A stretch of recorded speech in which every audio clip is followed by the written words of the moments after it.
पिछले 2 लेक्चर्स में हमने क्वांटम मैकेनिक्स के बारे में बात की थी कि इसकी शुरुआत कैसे हो गई थी और फिर आहिस्ता-आहिस्ता चीज़ें डेवलप हो रही थी और क्वांटम मैकेनिक्स जो है वो अ, बहुत सारे एक्सपेरिमेंट्स में वो लोगों ने एक्सेप्ट करना शुरू कर दिया था। अब क्वांटम मैकेनिक्स के बारे में और भी बेसिक चीज़ें हैं वो हमने डिस्कस करना है। और सबसे पहले हम क्लासिकल व्यू ऑफ पार्टिकल देखेंगे कि classical view of particle and wave क्या है। इसके बाद हम quantum view of particle and wave को हमने देखना है। तो इधर मैंने लिखा है classical view of particles and waves. ये शायद पहले भी हम डिस्कस कर चुके हैं कि a particle requires one parameter, i.e. position r for full description. अब अगर हमारे पास पोजीशन मौजूद है, किसी पार्टिकल की पोजीशन हमें पता है कि ये इसका पोजीशन है, तो अगर पोजीशन पता है तो इसके हम वेलोसिटी कैलकुलेट कर सकते हैं। कैसे कैलकुलेट करेंगे? d divided by D R divided by D T velocity है।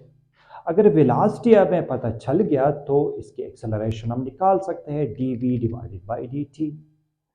और एक पार्टिकल है, इधर है, इसका पोजीशन r है, तो हम ये बता सकते हैं कि आफ्टर सम टाइम t इसके जो फ्यूचर पोजीशन है उसके बारे में भी हम बता सकते हैं क्लासिकल मैकेनिक्स में कि after 2 minutes 3 minutes 4 minutes and so on after time t ये जो पार्टिकल है ये कहाँ पे होगा, ये हम बता सकते हैं क्लासिकल मैकेनिक्स में। तो फुल डिस्क्रिप्शन के लिए एक पार्टिकल के लिए हमें हमें चाहिए सिर्फ और सिर्फ पोजीशन। लेकिन अगर वेव है तो क्लासिकली हमें क्या क्या चीज़ें चाहिए, वो भी दो चीज़ें चाहिए, और वो है एक एम्पलीट्यूड और दूसरा इसका फेज। अगर एम्पलीट्यूड और फेज हमारे पास मौजूद है तो इसका मतलब है ये फुल डिस्क्रिप्शन है कि ये एक वेव है, इसका ये एम्पलीट्यूड है और ये इस डायरेक्शन में मूव कर रहा है। तो मैंने लिखा है wave requires 2 parameters, I amplitude and phase for full description. अगर मैं ये लिख दूं कि ए ई की पावर आयोटा के एक्स, तो ये जो मैथमेटिकल एक्सप्रेशन मैंने लिख दिया, ये जो ए है ये एम्पलीट्यूड है और ये जो एक्सपोनेंशियल टर्म है ये फेज है। मतलब ये फेज के इंफॉर्मेशन हमें बता देते हैं। कैसे? देखिए, ये एक वेव है,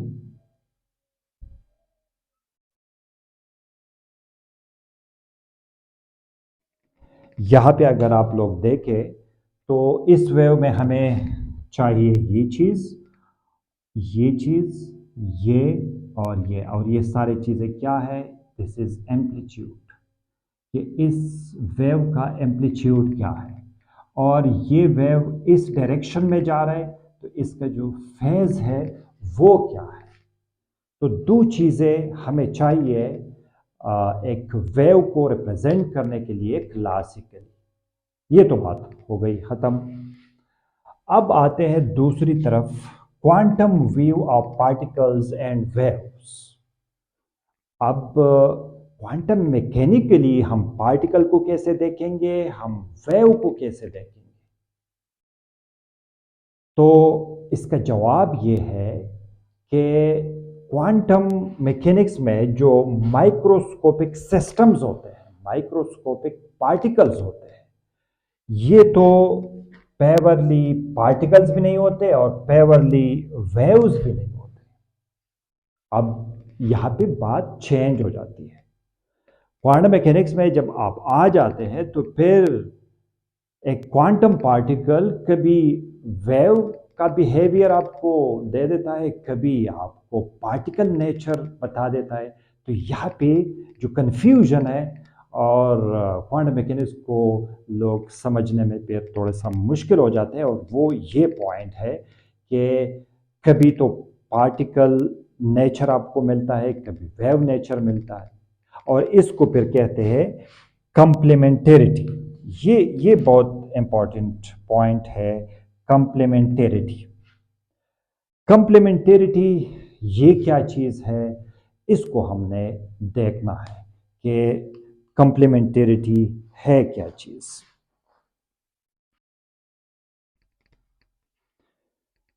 कंप्लीमेंटेरिटी प्रिंसिपल क्या है? तो नील बोहर, जो एक बड़ा साइंटिस्ट है, आप लोग जानते होंगे, उस उससे पहले, मतलब बिफोर नील बोहर मीन्स 1928 से पहले, वो कुछ एक्सपेरिमेंट ये बता रहे थे कि लाइट इज़ अ पार्टिकल। लेकिन कुछ एक्सपेरिमेंट ऐसे भी इस ज़माने में हो रहे थे कि वो बता रहे थे कि लाइट जो है ये एक वेव है। तो अब ये कहानी किस तरफ जाएगी, तो देख लीजिएगा। इसको मैं इस तरह लिखता हूँ कि लाइट जो है, लाइट बिफोर 1928, कुछ साइंटिस्ट का ख्याल था कि this is a wave model, का ख्याल था कि ये एक वेव मॉडल है, और वेव को इलेक्ट्रोमैग्नेटिक वेव ही कंसिडर कर लेते हैं कि लाइट जो है ये एक इलेक्ट्रोमैग्नेटिक वेव है।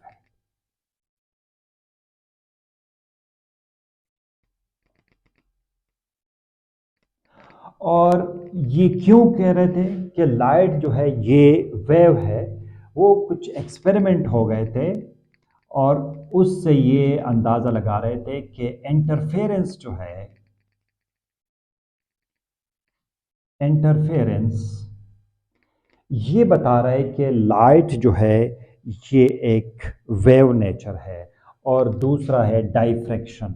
डाइफ्रैक्शन जो है ये बता रहे थे कि लाइट जो है ये वेव है।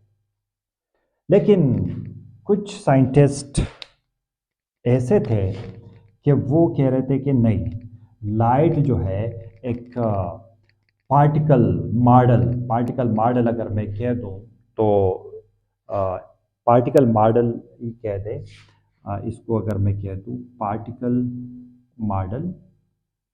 पार्टिकल मॉडल में ये था कि जो लाइट है, पार्टिकल मॉडल में ये था कि लाइट जो है वो स्मॉल पार्टिकल्स पे मुश्तमिल है, और उन पार्टिकल्स को हम कहते हैं फोटॉन्स।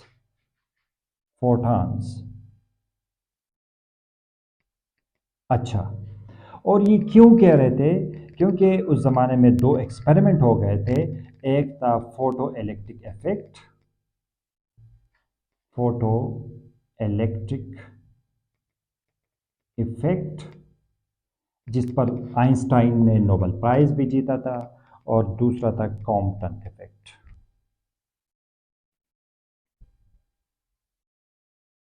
इफेक्ट। और ये दो चीज़ें हम पिछले लेक्चर्स में हम डिस्कस कर चुके थे। अच्छा, लेकिन इस ज़माने में ये भी था कि डी ब्रागले ने कहा था कि जो पार्टिकल है उनके साथ एक वेव एसोसिएटेड है। जो भी पार्टिकल है, वाह, वो बड़ा है, छोटा है, टाइनी पार्टिकल्स है, इलेक्ट्रॉन है, प्रोटॉन है, ये बल पॉइंट है, जो भी चीज़ें हैं, ये सारे के सारे एक वेव इसके साथ एसोसिएटेड होगा। तो ये भी डी ब्रागले की बात भी आ गई थी। और इसमें मैटर और रेडिएशन को उसने कहा था कि मैटर और रेडिएशन जो है ये डुअल नेचर है। मैटर एंड रेडिएशन, इसका नेचर जो है ये डुअल नेचर है। अच्छा, डुअल नेचर मतलब डुअल नेचर ये है कि कभी ये एज अ वेव बिहेव करता है, कभी एज अ लाइट बिहेव करता है, तो ये इसलिए कभी पार्टिकल है और कभी वेव है। तो इसी वजह से दोनों को, मतलब मैटर अगर ले ले उसका भी डुअल नेचर है, एक रेडिएशन को ले ले ये भी डुअल नेचर है। ठीक है, रेडिएशन का भी दो पार्ट्स है, एक वो कभी एज अ पार्टिकल बिहेव करता है, कभी एज अ वेव बिहेव करता है। ठीक है, तो ये चीज़ें चल रही थी।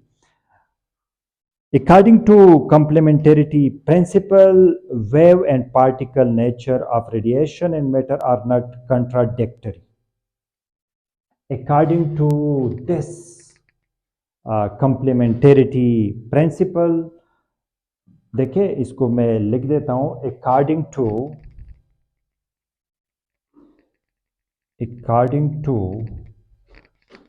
complementarity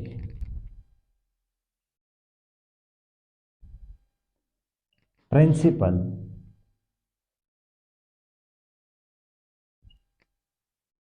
according to complementarity principle, wave and particle wave and particle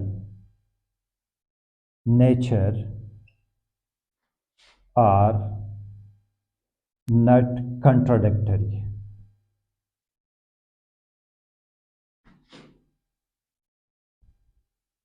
but complementarity.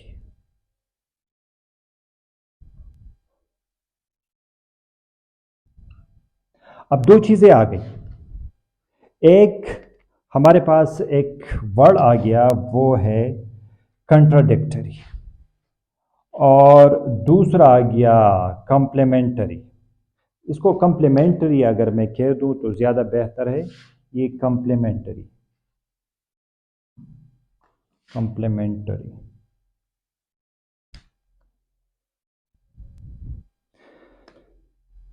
एक है कंट्राडिक्टरी और दूसरा है कॉम्प्लीमेंटरी। दो पॉइंट्स आ गए, दो चीज़ें हैं, और अब हमने ये दो चीज़ें सीखनी है कि what is contradictory, what is complementary. मतलब दो वर्ड्स आ गए। अब इन दो वर्ड्स को अगर मैं एक एग्जाम्पल से आप लोगों को समझा दूं तो वो कैसा होगा, क्योंकि कम्प्लीमेंटरिटी प्रिंसिपल में ये है कि ये जो वेव नेचर है या रेडिएशन है, मैटर है, ये कंट्राडिक्टरी नहीं है, ये कम्प्लीमेंटरी है। ठीक है, तो अब इनको समझना है हमने, दो वर्ड्स को, कंट्राडिक्टरी और कम्प्लीमेंटरी। देख लीजिएगा,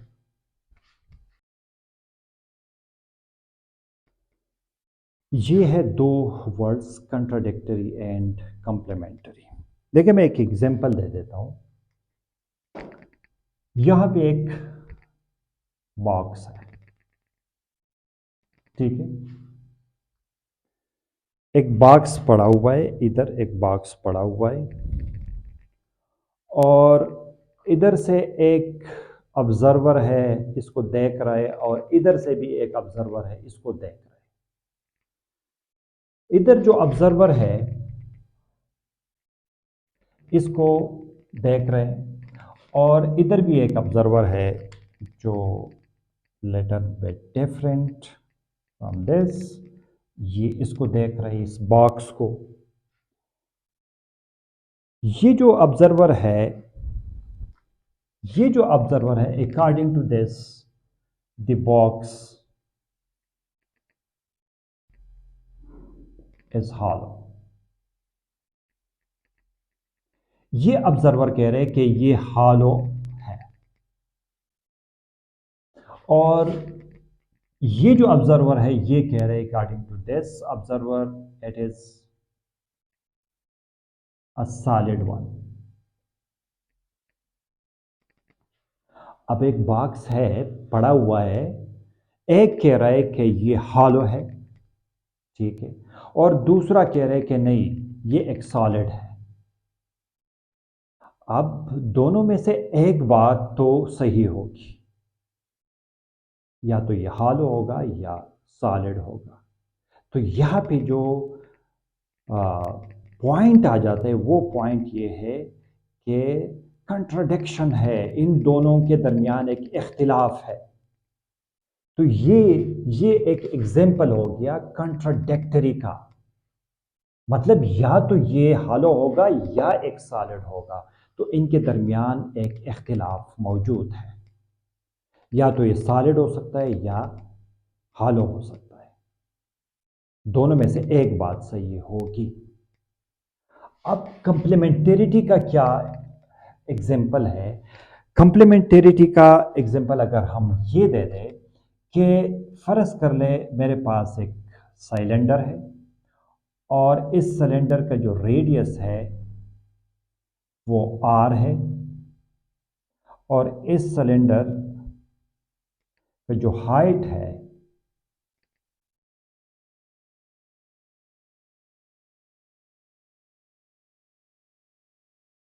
इसका जो रेडियस है ये आर है, और इसका जो हाइट है वो एच है। अब एक ऑब्जर्वर इधर है, एक ऑब्जर्वर इधर है, और इस जो सिलेंडर है इसको देख रहा है। अकॉर्डिंग टू दिस ये कह रहा है कि it is a cylinder of height h। ये कह रहा है कि ये एक सिलेंडर है और इसका हाइट जो है वो h है। दूसरा जो है ये देखें, यहां पे जो ऑब्जर्वर है ये इधर से इसको देख रहा है, और ये ऑब्जर्वर कहता है कि it is a cylinder of radius R. अब इन दोनों की बात ठीक है, वो किस एस्पेक्ट से इसको देख रहे हैं? एक देख रहे इसका हाइट और दूसरा देख रहे इसका रेडियस। तो दोनों कह रहे हैं कि इट इज अ सिलेंडर, और एक को इसका हाइट नजर आ रहा है तो वो कह रहे हैं कि इसका हाइट h है। दूसरे को इसका रेडियस नजर आ रहा है और वो कह रहे हैं कि ये एक सिलेंडर है और इसका रेडियस r है। तो ये कंप्लीमेंट्री है। कंप्लीमेंट्री का मतलब ये है कि दोनों ठीक है, ये वाला ऑब्जर्वर भी ठीक है, ये वाला ऑब्जर्वर भी ठीक है। अब जो हम कह रहे हैं कि लाइट जो है ये कंप्लीमेंटरिटी प्रिंसिपल है। कुछ साइंटिस्ट इसका एक पहलू देख रहा है, कुछ साइंटिस्ट जो है वो दूसरा पहलू देख रहा है। तो दोनों गलत नहीं है, दोनों ठीक है। तो इसको कहते हैं कंप्लीमेंटरिटी, दोनों सही है। अच्छा, इसको मैं थोड़ा सा लिख देता हूं। ये जो कंप्लीमेंटरिटी, ये तो मैंने कुछ एग्जांपल्स आपको, दो एग्जांपल्स दे दिए कंट्राडिक्टरी और कंप्लीमेंट्री का। तो कंप्लीमेंटरिटी प्रिंसिपल जो है अभी वो भी जारी है, इसको देख लेते हैं। इसको हमने अभी डिस्कस करना है, और कुछ चीज़ें हैं आप लोगों के नोट्स के लिए जो ज़रूरी है आप लोग लिख सकते हैं। कंप्लीमेंटरिटी प्रिंसिपल के बारे में मैंने कुछ लिखा है, आप लोग इसको नोट कर सकते हैं। It states that wave and particle aspects of radiation and matter are complementary rather than contradictory। वो जो हम बात कर रहे हैं रेडिएशन और मैटर की, कि इसकी डुअल नेचर है, तो वो कंट्रोडिक्टरी नहीं है, ये कंप्लीमेंटरी है। ठीक है, मतलब एक साइड देख रहा है, दूसरा उसका दूसरा साइड देख रहा है। Both can not simultaneously use to explain any physical phenomena. मतलब ये जो दो एस्पेक्ट्स है मतलब ये एक फिनोमिना को सिमल्टेनियसली नहीं देख सकते, मतलब ऑब्जर्व नहीं कर सकते और एक्सप्लेन भी नहीं कर सकते, but both are equally essential for full description of all physical phenomena related to light and matter. और ये चीज़ जो है इसको हम कहते हैं कंप्लीमेंटेरिटी प्रिंसिपल, जो बहुत इंपॉर्टेंट है। ये बेसिक चीज़ें हैं क्वांटम मैकेनिक्स की और ये हमने समझना है। Intensity of classical particle,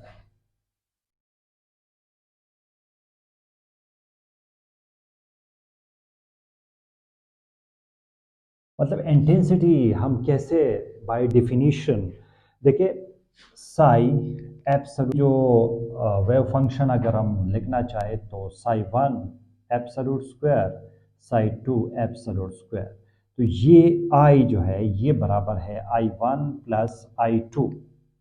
classically तो हम इस तरह इसको ऐड कर सकते हैं, ठीक है, इंटेंसिटी को क्लासिकली हम इस तरह ऐड कर सकते हैं। लेकिन अगर हम क्वांटम मैकेनिकली देख ले तो क्वांटम मैकेनिकली आप इंटेंसिटीज को इस तरह ऐड नहीं कर सकते, ठीक है। क्वांटम मैकेनिक्स में आपको चाहिए ये साई एब्सोल्यूट स्क्वायर, ये इस तरह नहीं होगा, ये लिखेंगे हम साई साई स्टार। और फर्ज कर ले हमारे पास साई मौजूद है और वो है psi one plus psi to. तो फिर जिस तरह हमने क्लासिकली इंटेंसिटी रिप्रेजेंटेशन इस तरह की है, तो क्वांटम मैकेनिकली हम इसकी रिप्रेजेंटेशन इस तरह नहीं होगी। इसकी रिप्रेजेंटेशन ये है कि psi one plus psi to, और सिमिलरली साई वन अगर इस पे स्टार कर दे तो ये साई वन स्टार हो जाएगा प्लस साई टू स्टार हो जाएगा। अब इसको अगर हमने मल्टीप्लाई करना है तो psi one star plus psi one psi two star, फिर इसको इससे मल्टीप्लाई कर दे psi two psi one star, और फिर इसको इससे मल्टीप्लाई कर दे तो प्लस साई टू स्टार आ जाएगा। इधर देख ले साई वन, तो ये आप लोग लिख सकते हैं psi one absolute square plus, लेकिन इसको नहीं लिख सकते, ये जो दो टर्म्स है ये as it is psi one psi two star plus psi two psi one star plus, इसको भी लिख सकते हैं साई टू एब्सोल्यूट स्क्वायर लिख सकते हैं। लेकिन ये जो है ये इंटेंसिटी है प्लस ये psi one psi two star है plus psi two psi one star plus ये आई टू लिख सकते हैं इंटेंसिटी। अब इसमें जो टर्म आ रहा है जो इंपॉर्टेंट है वो ये है, जो इंपॉर्टेंट पॉइंट है वो ये आ रहा है, और ये पॉइंट जो है इसको कहते हैं इंटरफेरेंस टर्म।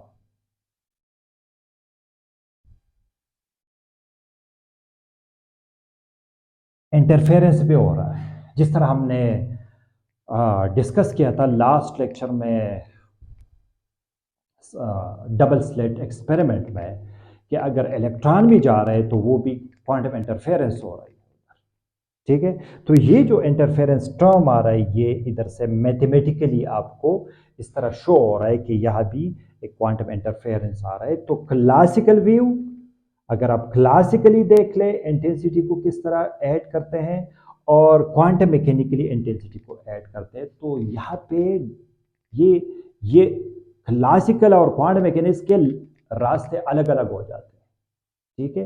तो इसमें ये नया इजाफा आ जाता है और नए चीज़ें सामने आ जाते हैं।